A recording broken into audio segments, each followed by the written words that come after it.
Schloss Grätz in der heutigen Tschechischen Republik. 1806 kam es hier bei einem Fest des Fürsten Lichnowsky zu einem Zwischenfall, der in der Musikgeschichte seinesgleichen sucht.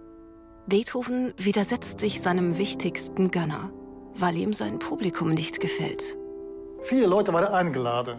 Nach dem Diner forderte Lichnowsky Beethoven auf, am Klavier zu improvisieren.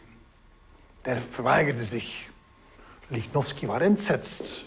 Es gab eine heftige Auseinandersetzung. Lichnowsky meinte, Beethoven zwingen zu können zu spielen, aber Beethoven blieb stur. Er verließ das Zimmer, packte seine Sache und rannte wie ein Verrückter durch den Regen zu Fuß zu einer nahegelegenen Stadt.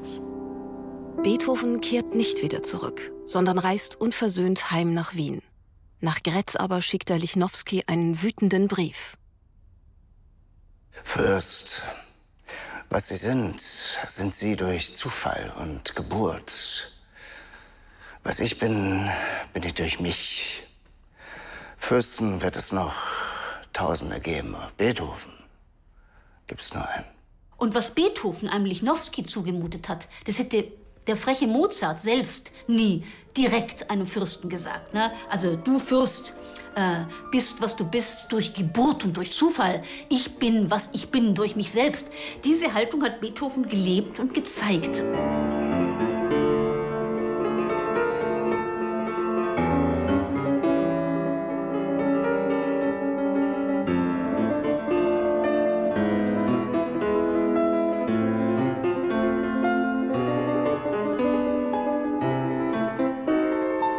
Mozart und Beethoven wären nicht ohne Haydn. Aber was Beethoven unterscheidet von Haydn und Mozart, er war wirklich ein Revolutionär.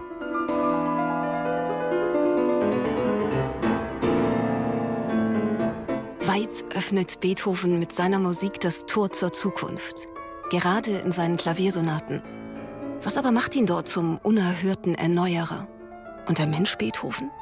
Wie verhielt er sich in einer Zeit der beispiellosen Umbrüche? Gab er sich auch im wahren Leben als der unerschrockene Revolutionär, der er als Komponist war?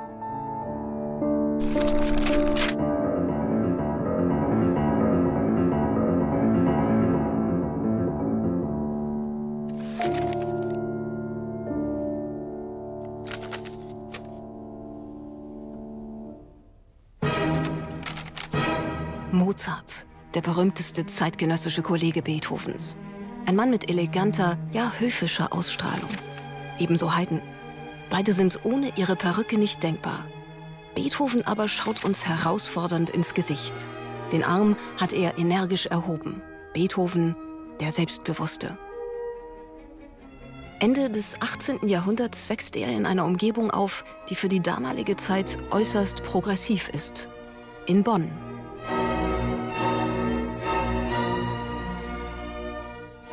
Bonn war die weltliche Hauptstadt des Kurfürstentums Köln. Es war sozusagen ein Bastion der intellektuellen Modernität. Nicht zuletzt, weil der Kurfürst Maximilian Franz ein aufgeklärter Geist war.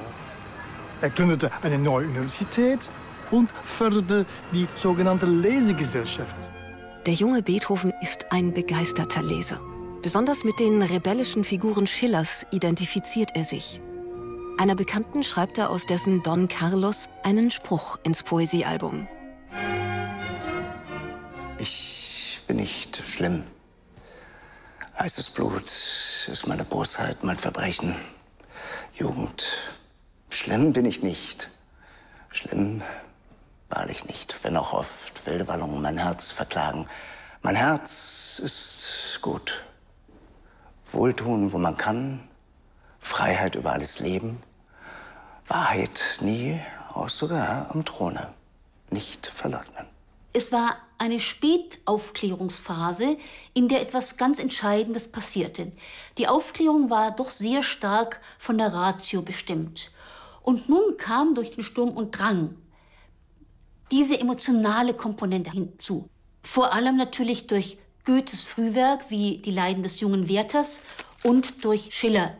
Es ist sicher ein nicht zufälliges Zusammentreffen, dass im selben Jahr, wo Schiller sein aufwühlendstes bürgerliches Trauerspiel Kabale und Liebe schrieb, das wirklich gegen die Ungerechtigkeit des Adels offen und ungeheuer risikofreudig opponierte, dass in demselben Jahr sein Vortrag über die Schaubühne als moralische Anstalt entstanden ist. Also auch da der Glaube an die Wirkungsmacht der Kunst. Und das hat natürlich Beethoven beeinflusst, das hat er übernommen und das hat er großartig gefunden.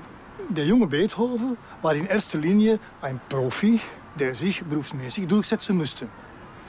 Aber in der gleichen Zeit war er ein offener Geist, der all diese neue und aufklärerische Ideen, welche in Bonn kursierte, in sich aufgesogen hat.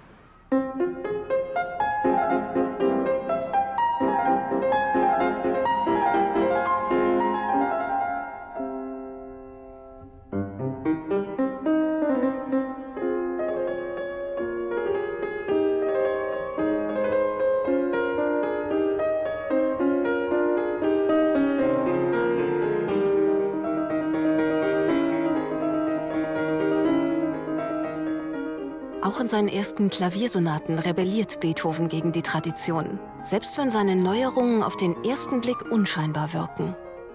Was Ludwig van Beethoven von Mozart, Haydn und von der vorangegangenen Tradition übernahm, sind zum Beispiel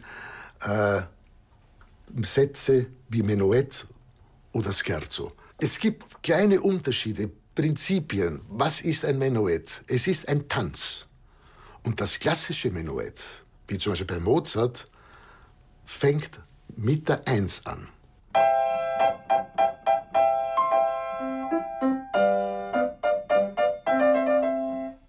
Beethoven beginnt das Menuett mit einem Auftakt.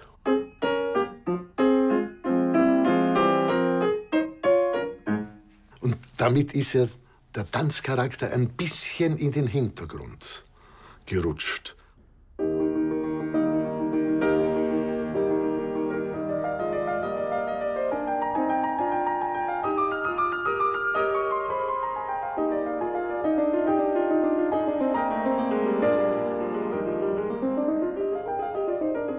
Man sieht es auch schon bei seinen allerersten Werken. Der einzige Komponist, bei dem es ein Subito Pianissimo nach einem Fortissimo gibt. Also nicht ein Piano nach Forte, sondern Pianissimo nach Fortissimo.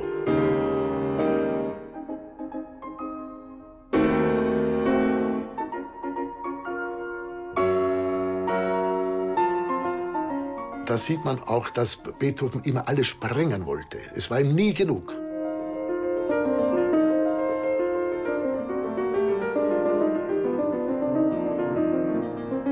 Man kann sich vorstellen, was im Kopf eines solchen Menschen vor sich gegangen ist. Immer bis ins Extreme, alles nur Mögliche ausschöpfen.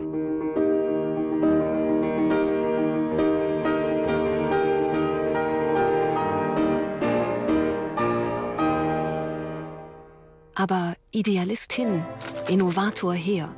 Auch Beethoven muss irgendwie Geld verdienen. Sonst fressen ihm die finanziellen Sorgen die Haare vom Kopf. Nur, was sind überhaupt damals die Verdienstmöglichkeiten für einen Komponisten? Es gab für einen Komponisten, weil jeder Komponist war Pianist, die Möglichkeit, die nächstliegende, sich als Klavierspieler, als Virtuose sein Geld zu verdienen. Das zweite große Revier, um Geld zu verdienen, war natürlich das Konzerte geben, aber da war das Problem, dass es an Veranstaltungssälen fehlte. Das dritte war, Noten zu verkaufen, aber da waren natürlich die Margen nicht sehr hoch. Dann gab es noch die Möglichkeit des Lektionengebens, des Unterrichtsgebens, wo Beethoven gut verdient hat. Und damit hatte sich's auch schon so ziemlich. In Wien, wohin es Beethoven inzwischen gezogen hat, ist er fest entschlossen, all seine wenigen Möglichkeiten als Musiker zu nutzen. Doch womit er nicht gerechnet hat, in der Weltstadt herrscht ein völlig anderes politisches Klima als im kleinen Bonn.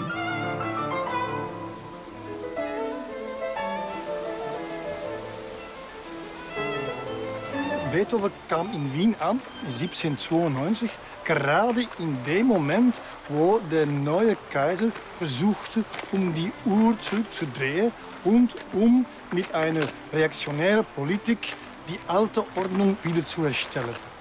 Man könnte sagen, dass die Wiener Adlige eine Art Frankreich-Phobie hatten.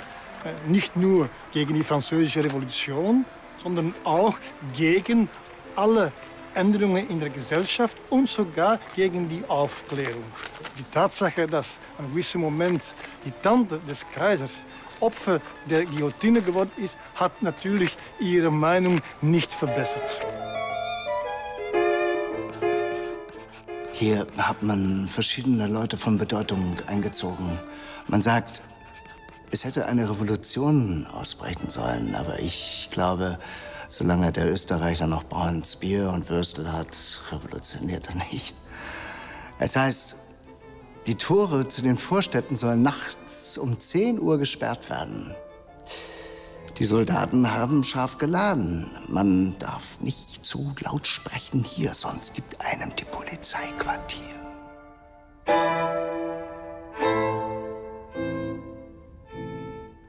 Es gab zu der Zeit 10 bis 12 Fürsten und ungefähr 60 Grafen in Wien und die residierten in wirklich großen herrschaftlichen Palais, hatten eben auch die Räumlichkeiten zur Verfügung, um dort Musik zu machen.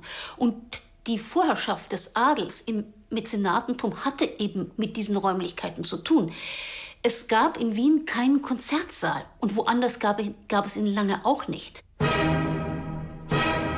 Es führt für Beethoven also kein Weg daran vorbei, einen reichen Adligen als Mäzen für sich zu gewinnen.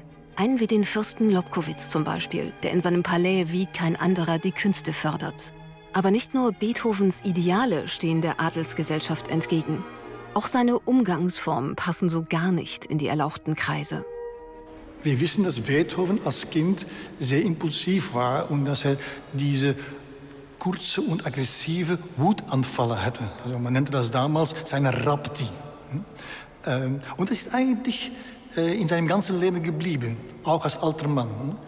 Und trotz der Tatsache, dass er sich eigentlich nicht leisten konnte, hat er auch den Adligen gegenüber manchmal Situationen, wo er sich nicht mehr beherrschen konnte und wo es dann Ausbrüche gab von Wut und Aggressivität. Es gibt diese berühmte Anekdote, wo bei Beethoven ein Konzert gab beim Grafen Braun. Und während dieses Konzerts gab einen jungen Graf, der bei der Tür am Nebenzimmer sich sehr laut unterhielt mit einer Frau, dass Beethoven aufhörte zu spielen und schrie: Für solche Schweine spiele ich nicht.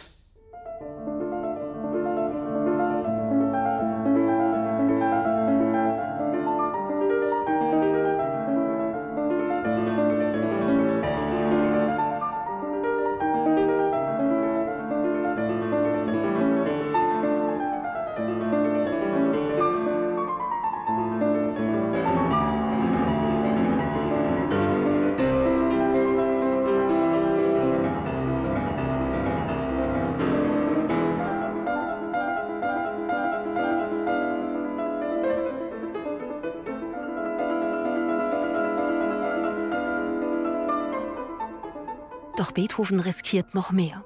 Auch in seiner Musik überrascht er sein adliges Publikum mit Unerhörtem. Opus 31 Nummer 2 ist in der Reprise eine fantastische Improvisation mit einer eigenwilligen Pedalfortschrift, die über die gesamte Kadenz, über die gesamte Interpretation verläuft.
das sind so die Dinge, wo man sagen kann, es ist revolutionär.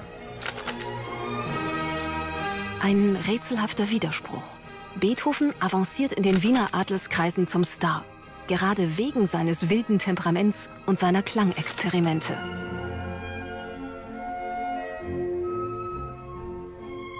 Die Adligen haben sich sehr gut ausgekannt. Das waren nicht nur Musikliebhaber, das waren wirklich Kenner. Viele von denen haben auf einem sehr hohen Niveau ein oder mehrere Instrumente gespielt. Also sie waren in der Lage, um einen Unterschied zu machen zwischen dem, was sehr gut und außergewöhnlich war und was durchschnittlich war. Und deswegen konnten sie die Komponisten fördern, teilweise aus Idealismus, aber teilweise auch, um sich selber in Szene zu setzen, um sich selber wichtig zu machen. Doch obwohl abhängig von seinen adligen Mäzenen, gibt Beethoven auch als Mensch weiter den Revolutionär. Offen bewundert er Napoleon. Ja, er will ihm sogar eine Sinfonie widmen und probt sie ganz ungeniert im Palais seines Gönners Lobkowitz. Man kann sich kaum vorstellen, dass sich hier in diesem Raum die erste Probe der Eroica stattgefunden habe im Frühling 1804. Also dieser Raum ist relativ klein, etwa 120 Quadratmeter groß. Hier ist dann ein Orchester gesessen, zwar mit einer kleinen Streicherbesetzung, aber trotzdem 27 Musiker. Da saßen einige Leute im Saal und hier hat dann die Eroica geklungen. Aber dann der Schock. Napoleon krönt sich selbst zum Kaiser. Beethoven schäumt vor Wut. So heftig kratzt er die Widmung an ihn aus, dass im Titelblatt der Sinfonie ein Loch entsteht. Und wieder ein Widerspruch. Der Feind des französischen Kaisers befreundet sich mit dem Bruder des österreichischen Kaisers. Anstatt auf die Barrikaden zu gehen, besucht er ihn jetzt oft in Schloss Schönbrunn. Es muss ein sehr besonderes Verhältnis gewesen sein. Keinem anderen hat Beethoven so viele Werke gewidmet. So auch eine seiner berühmtesten Sonaten, Les Adieux.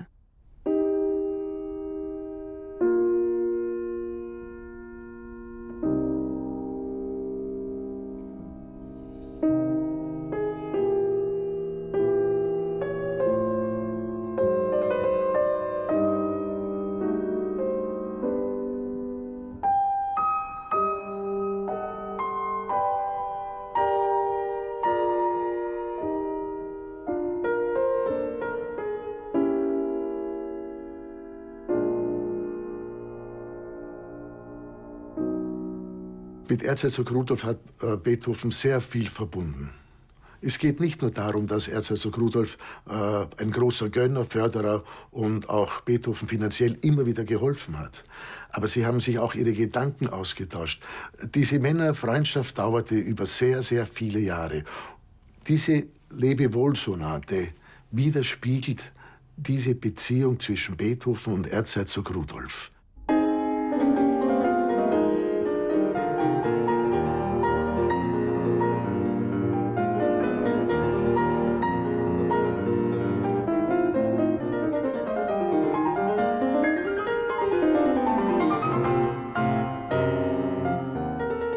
Als Napoleon Wien belagert, flieht die kaiserliche Familie.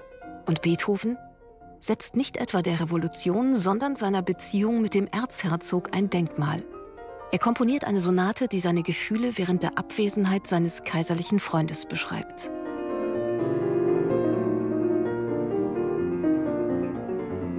Wo man es ganz deutlich hört, ist in der Abwesenheit. Man spürt den Schmerz des Abwesenden, des Daheimgebliebenen.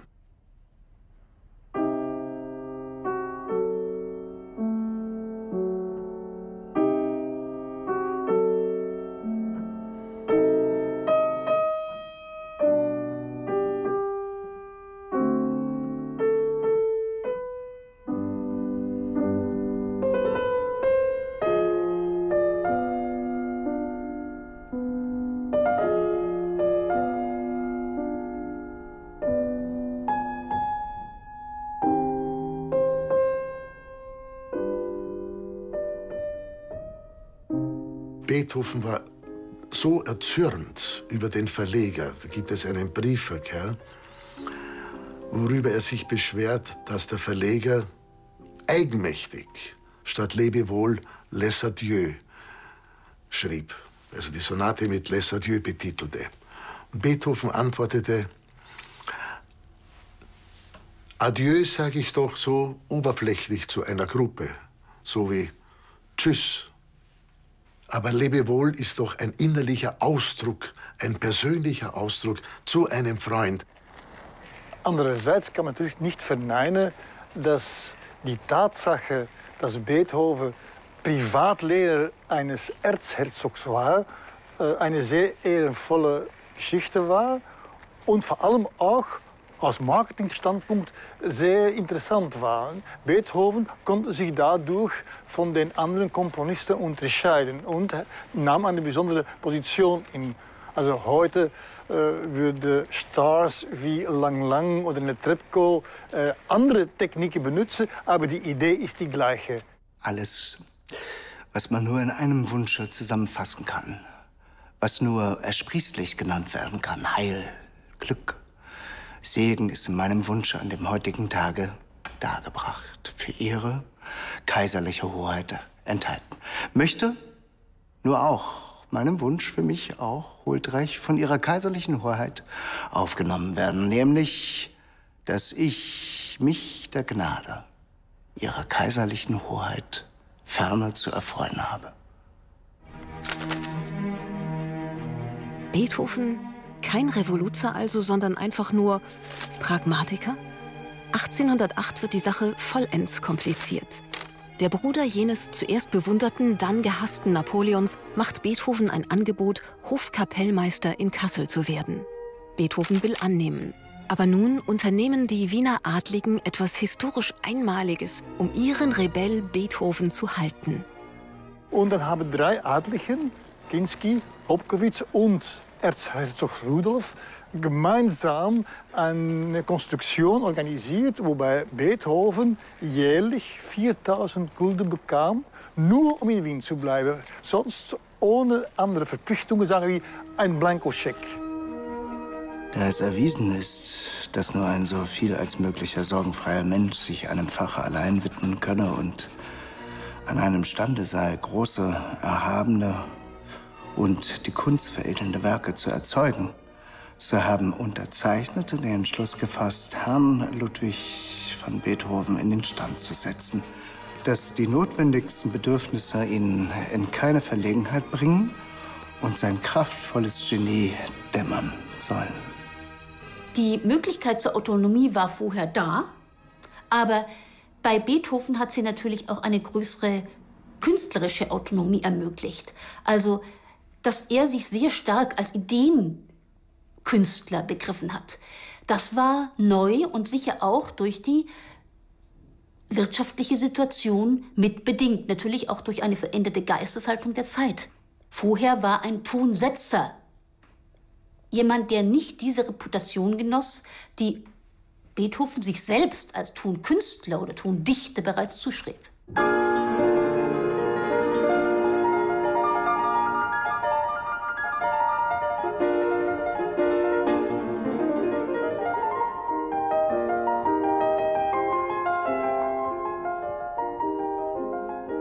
Vielleicht ist hier in Karlsbad die Antwort auf die Frage zu finden, was wirklich hinter Beethovens rebellischem Benehmen steckte.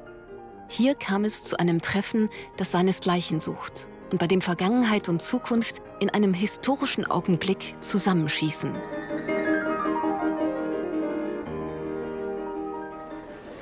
Beethoven träumte davon seit langem, um Goethe zu begegnen. Er bewunderte ihn maßlos und letztendlich war dann Goethe doch der Kulturpapst in Deutschland. Goethe seinerseits zögerte. Er war ja kein Mensch der Musik.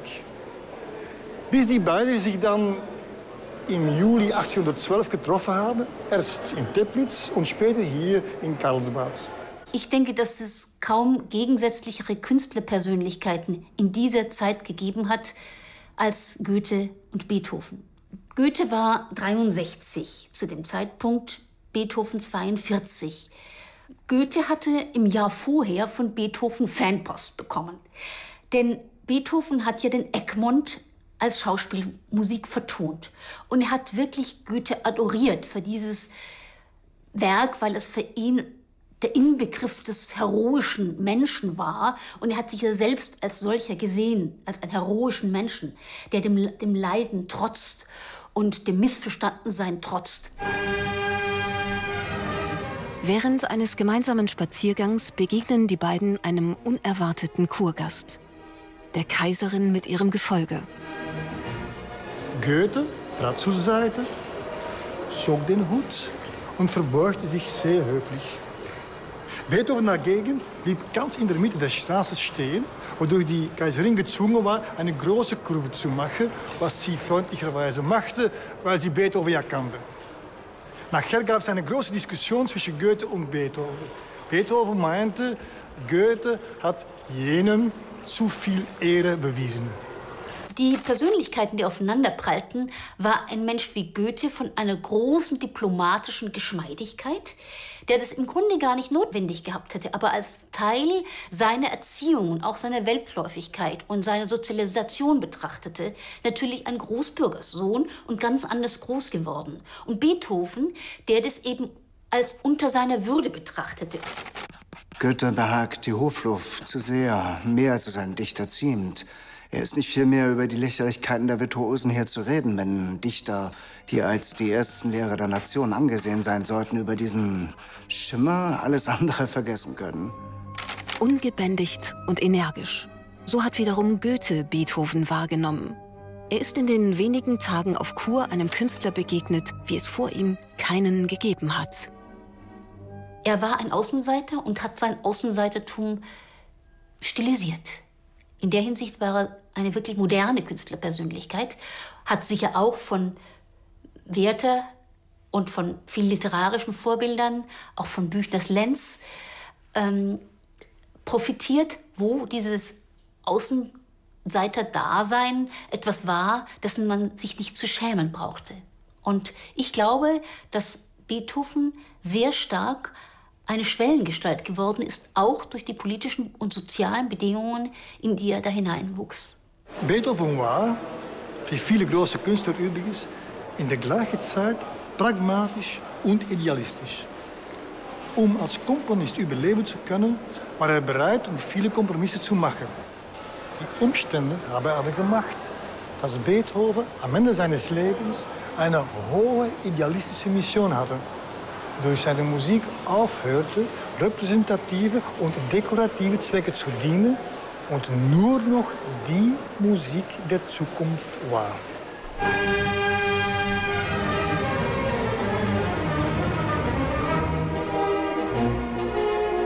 Die Welt ist ein König und sie will geschmeichelt sein, soll sich günstig zeigen. Doch wahre Kunst ist eigensinnig und lässt sich nicht in schmeichelnde Formen zwängen.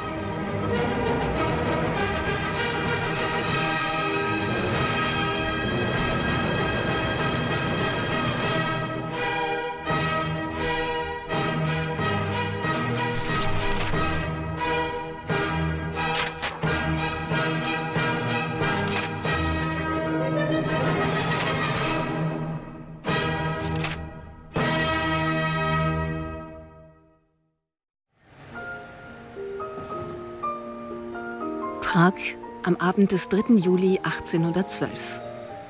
Ludwig van Beethoven trifft völlig unerwartet eine Frau, die er schon seit langem kennt und mit der er eine unvergessliche Nacht verbringen wird. 3 Tage nach dieser Begegnung schreibt Beethoven einen langen Brief, der zu den bedeutendsten Dokumenten unserer Zeitgeschichte gehört. Der Brief an die unsterbliche Geliebte. Mein Engel, mein Alles, mein Ich, heitere dich. Bleibe mein treuer, einziger Schatz. Und das Übrige müssen die Götter schicken. Dein treuer Ludwig. Dieser Brief ist ungemein wichtig. Vorher hatte man die Musik immer so trocken analysiert, ohne den Mensch zu betrachten. Und ich finde, dass biografische Forschung sehr wichtig ist. um den Charakter dahinter festzustellen. Diese intime Begegnung hat Konsequenzen, von denen Beethoven noch nichts ahnt. Aber wer war sie, Beethovens unsterbliche Geliebte? Diese Frage beschäftigt nicht nur Musikwissenschaftler, sondern auch uns Künstler. Mal die, mal jene Frau galt hier als Kandidatin. In jüngster Zeit erst scheint sich die Identität der geheimnisvollen Dame aufzuklären.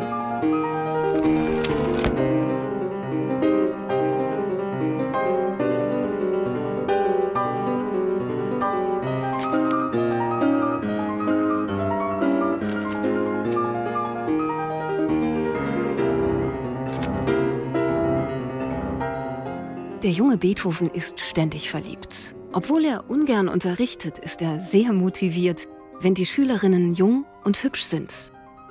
Beethovens Freund Ferdinand Ries schreibt: Wenn Beethoven verliebt war, dann meistens nur auf kurze Dauer. Da ich ihn einmal mit der Eroberung einer schönen Dame neckte, gestand er, die habe ihn am längsten gefesselt, nämlich 7 volle Monate.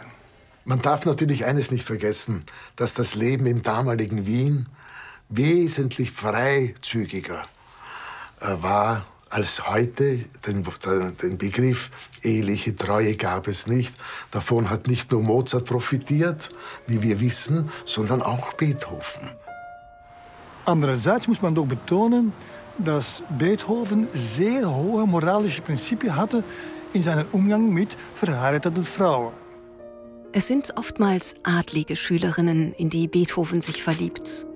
Die sind jedoch praktisch unerreichbar. Aber sie haben ihn sicherlich zu mancher Melodie inspiriert. Die erste Sonate, die Beethoven einer Dame widmete, ist Opus 7, der Gräfin Babette von Keglewitz. Beethoven wohnt vis-à-vis der Comtesse, gibt ihr Lektionen im Schlafrock, Pantoffeln und Zipfelmütze. Sie ist die erste große Flamme des Meisters. Und hier ist besonders das Ende des 4. Satzes, das Ausklingen dieser Sonate, entweder ein trauriger Abschied oder eine Liebeserklärung.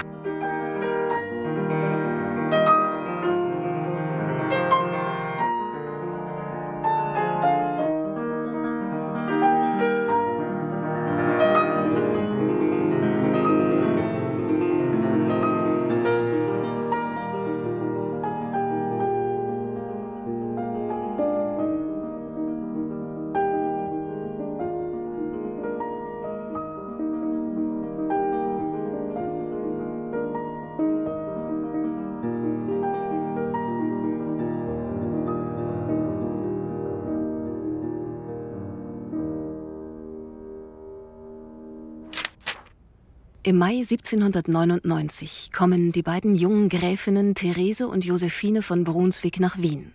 Um auf dem Heiratsmarkt attraktiver zu sein, bekommen sie Stunden bei dem bekannten Virtuosen Beethoven. Es war natürlich nicht die Absicht, dass der Lehrer sich verliebte in die Schülerinnen und umgekehrt. Aber es hat doch gefunkt zwischen den beiden. Und obwohl natürlich es nie zu einer offiziellen Liebesaffäre würde, gab es doch etwas Besonderes zwischen Beethoven und Josephine. Aber nach ein paar Wochen der Verliebtheit wird Josephine mit dem doppelt so alten Grafen von Daim verheiratet. Im Gegensatz zu Beethoven eine standesgemäße Partie. Beethoven hatte das alles ohne weiteres, aber mit gewisser Traurigkeit akzeptieren müssen.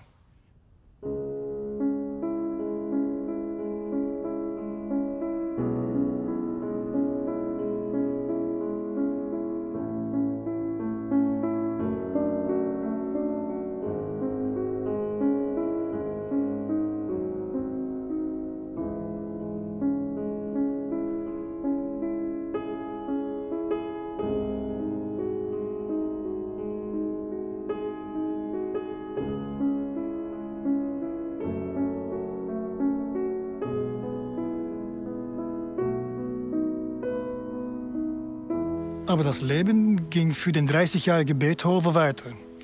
Er lernte neue Frauen kennen und verliebte sich ab und zu in sie. So zum Beispiel in Julie Guicciardi, eine Nichte von Josephine, die genauso schön und genauso talentiert war. Sie ist weltberühmt geworden, weil Beethoven ihr die später sogenannte Mondscheinsonate gewidmet hat.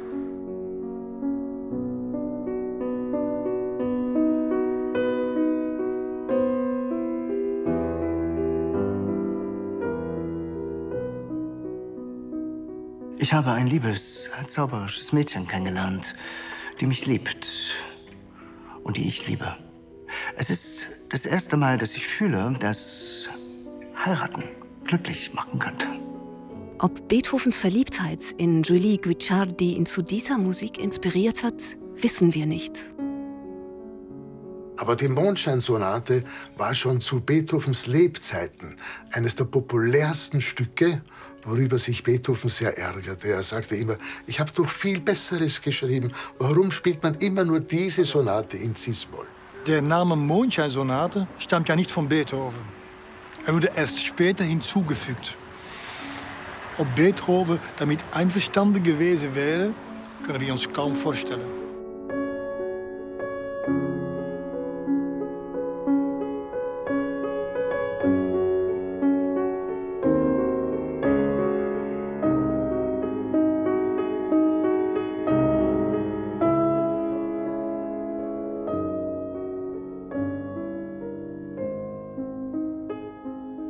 Auch diesmal wurde aus der Geschichte nichts. Die Guicciardi war ja auch nicht von seinem Stande. Aber scheinbar fand Beethoven es auch nicht so schlimm. Er redete sich ein, er hatte viel Wichtigeres zu tun, als eine Familie zu gründen oder Kinder zu zeugen.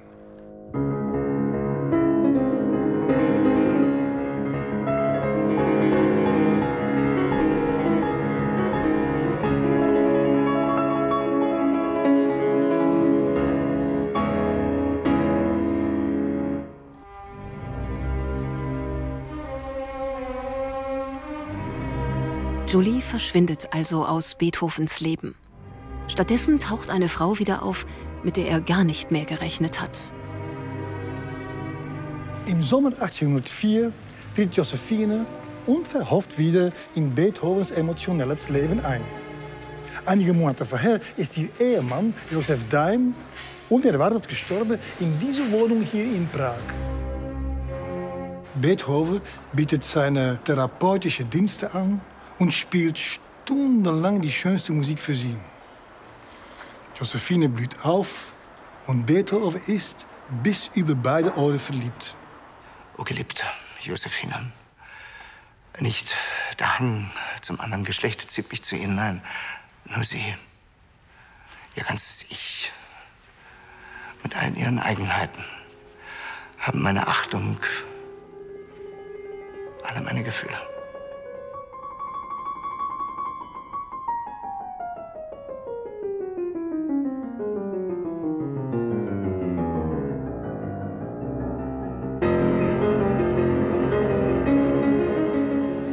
Angeblich verbringen die beiden Verliebten den Sommer 1805 in Hetzendorf, einem ländlichen und idyllischen Dorf in der Nähe von Wien. In dieser euphorischen Stimmung schrieb Beethoven die schönste Musik. Aber Josephine hat er keine einzige Sonate gewidmet. Vielleicht auch deswegen, um das nicht öffentlich breit zu treten. Weil man hat auch da schon damals im damaligen Wien sehr gerne getratscht. Die Josephine selber wollte keine Stücke an sie als Widmungsstück, weil das wäre zu gefährlich. Das wäre dann öffentlich.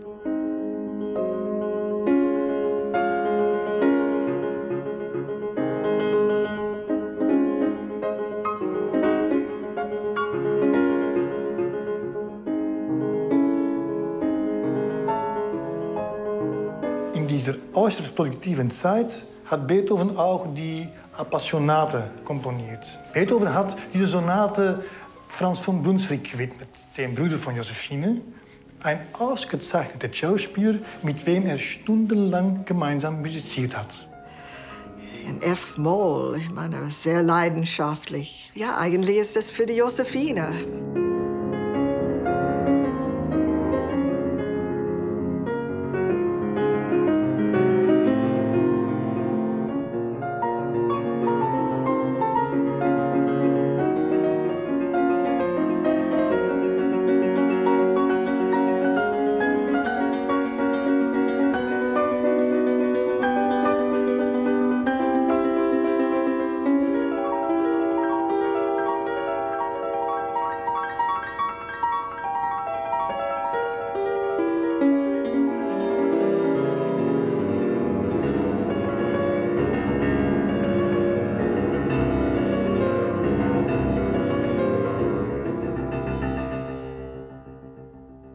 lange Dauer möge unsere Liebe werden. Sie ist so edel, so sehr auf wechselseitige Achtung und Freundschaft gegründet.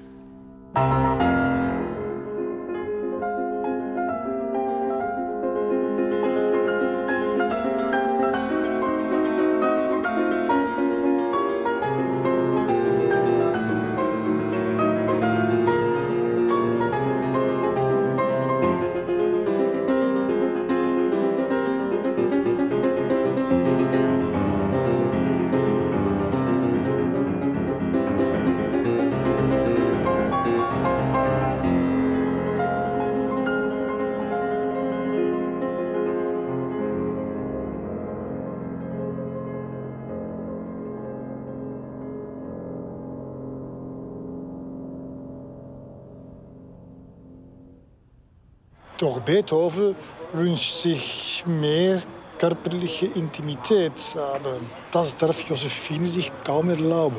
Die Charlotte, jüngste Schwester von Josephine, kam auch nach Wien und hat dann an die Familie in Ungarn berichtet. Der Beethoven kommt jeden Tag zu Josephine, gibt ihr Stunden. Das ist ein bisschen gefährlich. Du verstehst, was ich meine. Marton Vajár, das Schloss der Familie Brunswick in Ungarn. Beethoven ist mit den Brunswicks gut befreundet und verbringt viele Sommer dort. Für Josephine wird der familiäre Druck und das öffentliche Getuschel zu groß. Daher verlangt sie von Beethoven, und das für eine Zeit, eine gewisse Distanz. In einem Brief an Beethoven schreibt sie: Mein Herz haben Sie schon längst. Wenn Sie damit zufrieden sind und nicht weiter in mich dringen, ich liebe Sie unaussprechlich. Aber anderer Liebe bin ich für jetzo nicht empfänglich. Da waren ihre Kinder. Sie hätte ihre Vormundschaft verloren, wenn sie Beethoven heiraten würde. Und die Familie hätte das auch nicht erlaubt, weil die Josephine war eine Gräfin. Und das ist ziemlich hoch.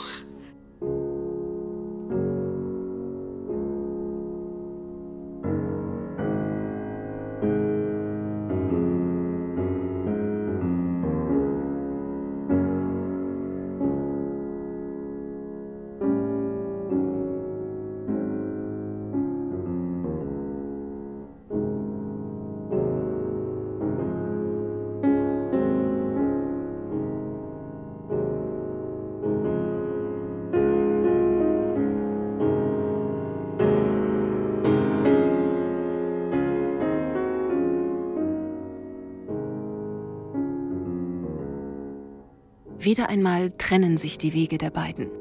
Josephine fährt in die Schweiz, um bei dem berühmten Pädagogen Pestalozzi einen neuen Lehrer für ihre Kinder zu suchen. Sie findet ihn in Baron Christoph von Stackelberg, der sich sofort mit ihr auf die Rückreise nach Wien begibt. Unterwegs gibt sich Josephine ihren Begleiter hin. Nur einmal, aber genug, damit sie einige Monate später gezwungen ist, Stackelberg zu heiraten, der sich als ein erbärmlicher Nichtsnutz erweist. Wobei man nicht vergessen darf, dass Josephine darauf bestand, dass das Hauspersonal das Schlafzimmer zwischen den beiden hatte, also zwischen Josephine und ihrem Mann, weil sie wollte mit ihrem Mann keine sexuelle Beziehung haben, mit dem Herrn von Stackelberg. Sie musste ihn dann natürlich, aber Beethoven hat darunter sicherlich sehr, sehr gelitten. Beethoven scheint nun endgültig seine große Liebe verloren zu haben.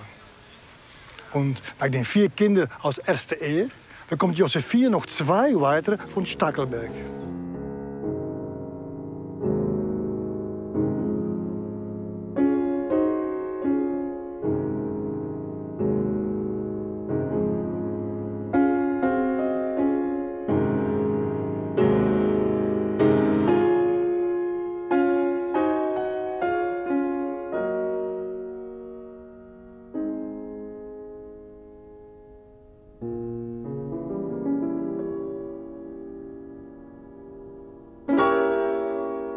Wieder stolpert Beethoven von einer Liebesaffäre in die andere. Sogar eine Heirat ist nicht mehr ausgeschlossen. Seine Bedingung: schön, muss sie aber sein. Als Beethoven sich finanziell abgesichert fühlte, bat er seinem Sekretär Gleichenstein, ihm eine Frau zu suchen. Beethoven hat sogar Therese Malfatti einen offiziellen Heiratsantrag gemacht, was die Familie Malfatti radikal abgelehnt hat. Beethoven hat es ohne weiteres akzeptiert. Muss Beethoven seinen Traum für immer begraben, die Frau fürs Leben zu finden? Vielleicht nicht, denn da ist diese unvergessliche Nacht in Prag im Sommer 1812. Beethoven ist auf dem Weg zur Kur nach Teplitz. Bei einem Aufenthalt in Prag kommt es zu einer Begegnung, die seine Gefühle schlagartig in Brand setzt. Am 6. Juli, morgens. Mein Engel, mein Alles, mein Ich. Kann unsere Liebe anders bestehen als durch Aufopferung? Kannst du es ändern, dass du nicht ganz mein, ich nicht ganz dein bin?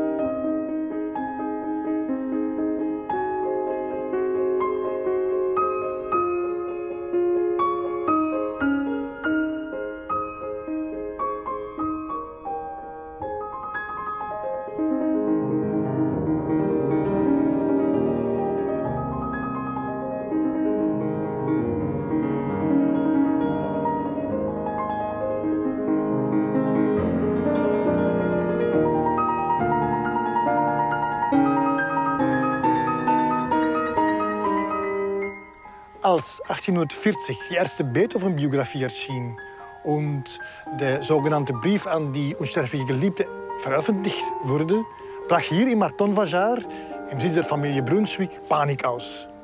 Alle Spuren, die darauf hindeuten könnten, Josephine sei die unsterbliche Geliebte, werden beseitigt. Briefe werden vernichtet und Fragmente im Tagebuch, die heikel scheinen, herausgerissen.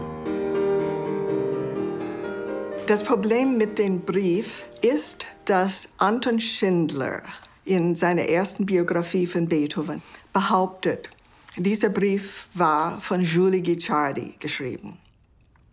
Und so jahrelang hatte man diese Dame als unsterbliche Geliebte behauptet.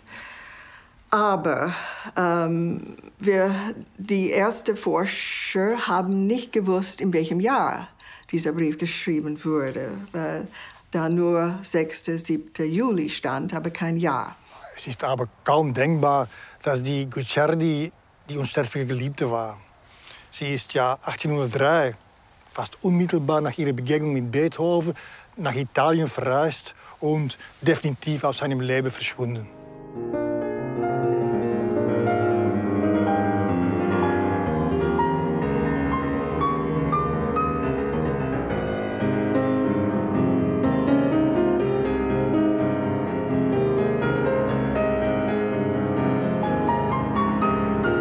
Dann 1972 kam Maynard Solomon mit seiner These, dass die Antonie Brentano die unsterbliche Geliebte sein soll. Weil in der Zwischenzeit konnte man feststellen, dass dieser Brief 1812 geschrieben wurde, in Teplitz, nachdem Beethoven ein paar Tage vorher in Prag diese unbekannte Frau unerwartet getroffen hatte. Antonie ist verheiratet mit dem reichen Kaufmann Franz Brentano. Beide leben seit langem in Frankfurt am Main. Für Antonie spricht, dass sie zusammen mit ihrem Mann am 3. Juli 1812 in Prag war. Das wissen wir, weil die beiden sich pflichtbewusst haben registrieren lassen. Die Antonie Brentano. Sie kam mit ihrem Ehemann, mit einer Tochter, 5-jährige Fanny, mit einem Dienstmagd und blieb weniger als einen Tag. Und am nächsten Tag um 6 Uhr in der Früh sind die weiter nach Karlsbad gefahren. Das ist unmöglich, dass sie in der Nacht dann so ein Verhältnis mit Beethoven gehabt hatte. Beethovens Verhältnis zu Antonie Brentano und ihrem Ehemann war immer sehr freundlich. Der Ton ihrer Korrespondenz ist herzlich, und respektvoll. Und Beethoven bittet sich später sogar einige Male um Geld, was er sofort bekommt. Passt nicht zur These, dass die Antonie dann die unsterbliche Geliebte sein soll. Aber wer ist dann die unsterbliche Geliebte? Wenn Antonie es nicht ist, auch Julie nicht, dann bleibt eigentlich nur Josephine. Wie du mich auch liebst, stärker liebe ich dich doch.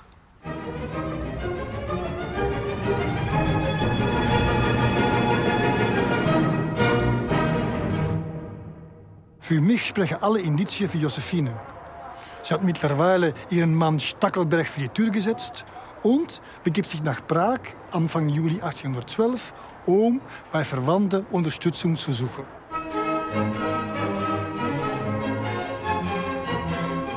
Josephine logiert in der Neuen Allee, der Verlängerung der Alten Allee, wo Beethovens Hotel steht. Beide treffen sich am Abend des 3. Juli völlig unerwartet auf der Straße. Josephine fühlt sich nicht mehr als verheiratete Frau. 3 Tage später schreibt Beethoven einen langen Brief an seine unsterbliche Geliebte. Schon im Bette drängen sich die Gedanken zu dir, meine unsterbliche Geliebte. Hier und da freudig, dann wieder traurig, vom Schicksale abwartend, ob es uns erhört. Leben kann ich entweder nur ganz mit dir oder gar nicht.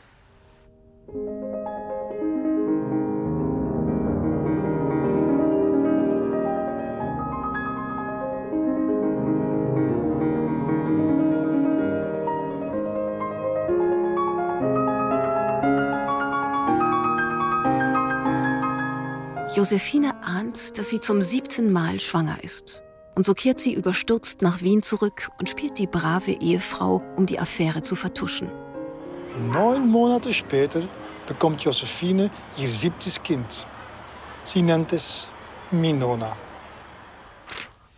Wenn man das von hinten nach vorne liest, heißt das anonym.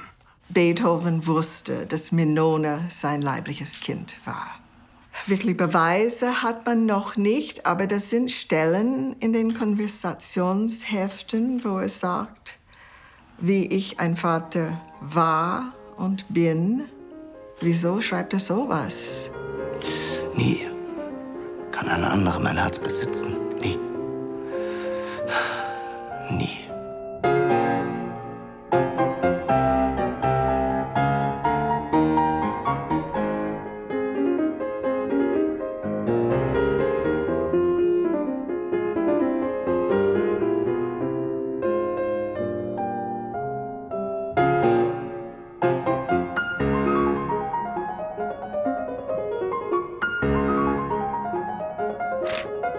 Jahre später meint die treue Schwester Therese, die Briefe werden wohl an Josephine sein, die er leidenschaftlich geliebt hat.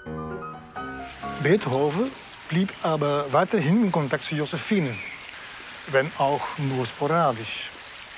Er erkundigte sich ab und zu nach ihrem Befinden. Es gibt sogar Hinweise, dass er sie finanziell unterstützte.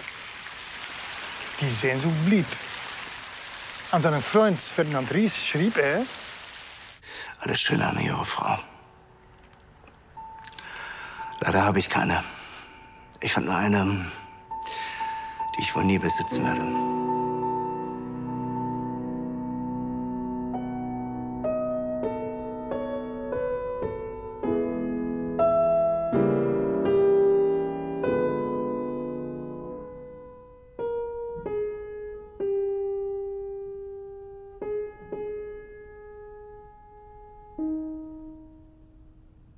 Jahrzehnte später noch erinnert sich Therese voller Wehmut an die verpasste Chance ihrer Schwester. Beethoven, ein herrlicher Geist. Warum nahm ihn meine Schwester Josephine nicht zu ihrem Gemahl als Witwe Daim? Sie wäre glücklicher geworden als mit Stackelberg.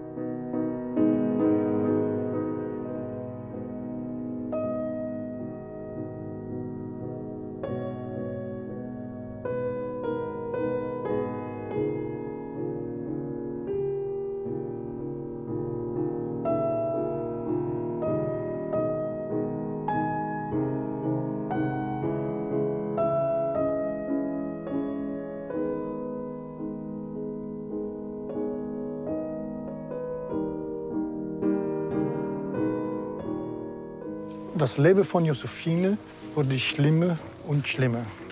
Die Ehekatastrophe mit Stackelberg erreicht einen Höhepunkt. Stackelberg flüchtet ins Ausland, entführt mit Hilfe der Polizei seine Kinder, darunter auch Minona. Später bekommt Josephine noch ein 8. Kind von irgendeinem Hauslehrer. Die finanzielle Lage war unheimlich chaotisch, sie war eigentlich pleite und sie war auch ständig krank und erschöpft. Letzten Endes starb sie 1821 völlig vereinsamt, 42 Jahre jung.